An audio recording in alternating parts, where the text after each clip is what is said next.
Hello, मेरा नाम सिमरन है। मेरी उम्र 22 साल है। अरे, मत सोचना कि मैं कोई सीधी सादी लड़की हूँ जो बस घर में बैठकर चुपचाप काम करती रहती है। नहीं जी, मैं तो थोड़ी तेज़ हूँ, थोड़ी शरारती भी। लेकिन हाँ, दिल से साफ हूँ और जो कहती हूँ वो दिल से कहती हूँ। आज मैं तुम्हें अपनी ज़िंदगी की एक ऐसी कहानी सुनाने वाली हूँ जो शायद तुम्हें कभी हंसाएगी, कभी सोचने पर मजबूर कर देगी। चलो शुरू करते हैं, लेकिन धीरे धीरे, क्योंकि ज़िंदगी की कहानियाँ तो ऐसे ही चलती है ना, एक एक कदम आगे बढ़ते हुए। मैं हमारे छोटे से शहर में रहती हूँ। नाम है मोहनपुर। यहाँ सब एक दूसरे को जानते हैं, जैसे पूरा शहर एक बड़ा सा परिवार हो। मेरा घर बाजार से थोड़ी दूर एक पुरानी गली में है। पापा सरकारी स्कूल में टीचर हैं, माँ घर संभालती हैं और मेरा छोटा भाई राहुल कॉलेज में पढ़ता है। मैंने बीए कर ली है। अब घर पर ही थोड़ा बहुत सिलाई कढ़ाई का काम करती हूँ और कभी कभी पड़ोस की दीदियों को पढ़ाती भी हूँ। जिंदगी सिंपल है, लेकिन कभी कभी ऐसी उलझनें आ जाती हैं कि लगता है ऊपर वाला भी देखकर मुस्कुरा रहा होगा। ये कहानी शुरू हुई थी करीब 2 साल पहले, जब मैं कॉलेज के आखिरी साल में थी।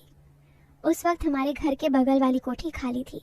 वो कोठी पुरानी थी लेकिन बड़ी थी और लोग कहते थे कि वहाँ कभी कोई नहीं रहता क्योंकि मालिक दिल्ली में बस गए थे।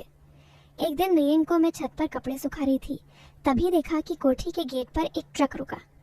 कुछ सामान उतर रहा था। मैंने सोचा कोई नया किराएदार आया होगा, लेकिन ज़्यादा ध्यान नहीं दिया क्योंकि घर में माँ चिल्ला रही थी, सिमरन नीचे आ, चाय बना।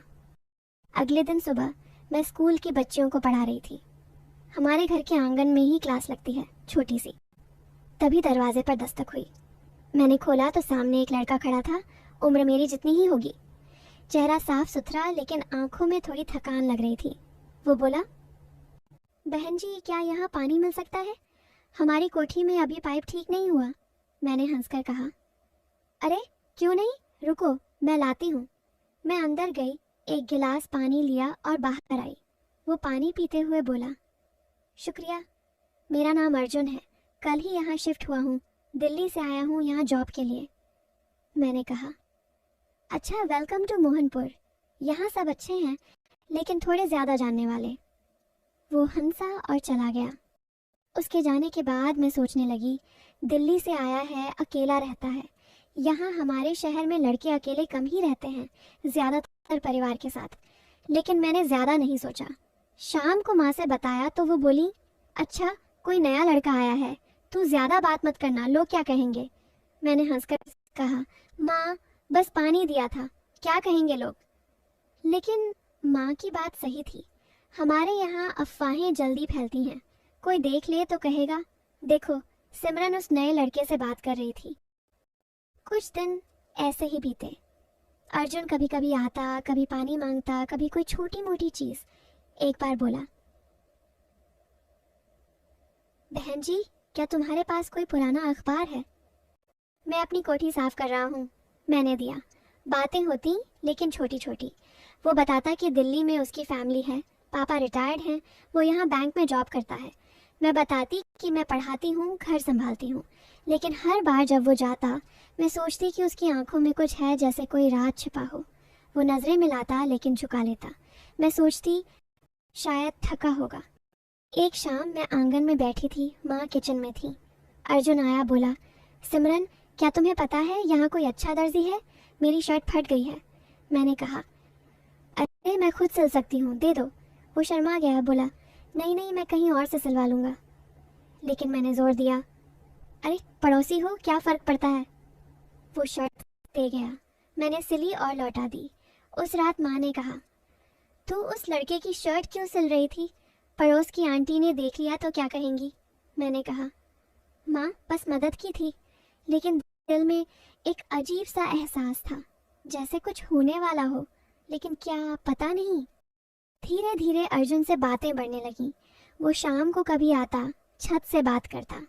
हमारे घर की छत और उसकी कोठी की छत सटी हुई है। वो कहता, सिमरन दिल्ली में तो सब भाग दौड़ है, यहाँ शांति है।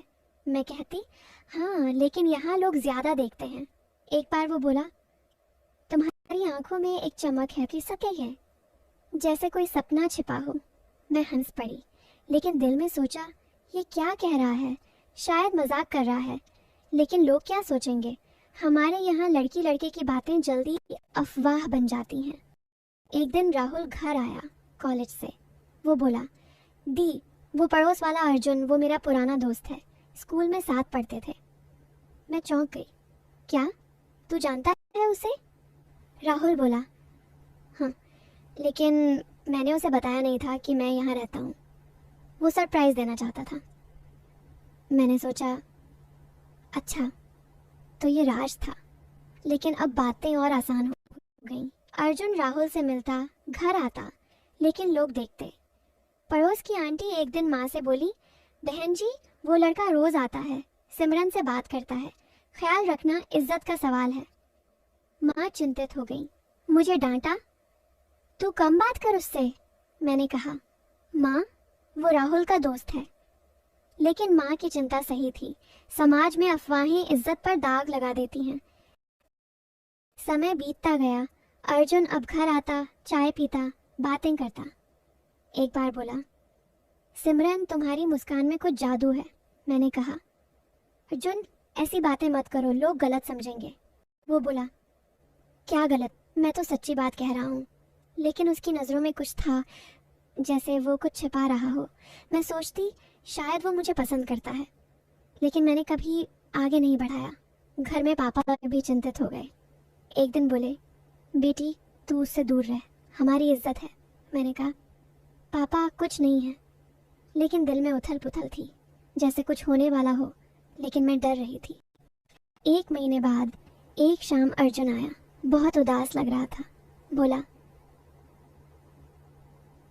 सिमरन, मुझे तुमसे बात करनी है, अकेले में। मैं घबरा गई। घर में सब थे, लेकिन मैंने कहा, बोलो। वो बोला, नहीं, छत पर चलो। मैं गई। वहाँ वो बोला, सिमरन, मैं तुम्हें बहुत पसंद करता हूँ, लेकिन। मैं रुक गई, दिल धड़क रहा था। वो बोला, लेकिन ये पसंद वैसी नहीं। मैं तुम्हें बहन जैसा मानता हूँ। दरअसल मुझे मदद चाहिए। मेरी फैमिली में प्रॉब्लम है। मेरी बहन की शादी टूट गई है और मैं यहाँ आया हूँ क्योंकि वो यहाँ किसी रिश्तेदार से मिलना चाहती है, लेकिन लोग गलत समझ रहे हैं। मैं स्तब्ध रह गई। क्या तो तुम्हारी वो नज़रें, वो बातें? वो बोला, सॉरी, मैं बस तुमसे दोस्ती करना चाहता था, मदद मांगना चाहता था, लेकिन शायद गलत तरीके से कहा। उस रात में सोचती रही। लोग अफवाहें फैला रहे थे। आंटियां कह रही थीं, सिमरन और वो लड़का कुछ तो है, लेकिन सच्चाई कुछ और थी। अर्जुन की बहन आई, मैंने उससे बात की। वो बोली, दीदी, भाई ने बताया कि तुम बहुत अच्छी हो, मेरी मदद करो। मैंने मदद की, रिश्तेदार से बात की। धीरे धीरे सब सुलझ गया।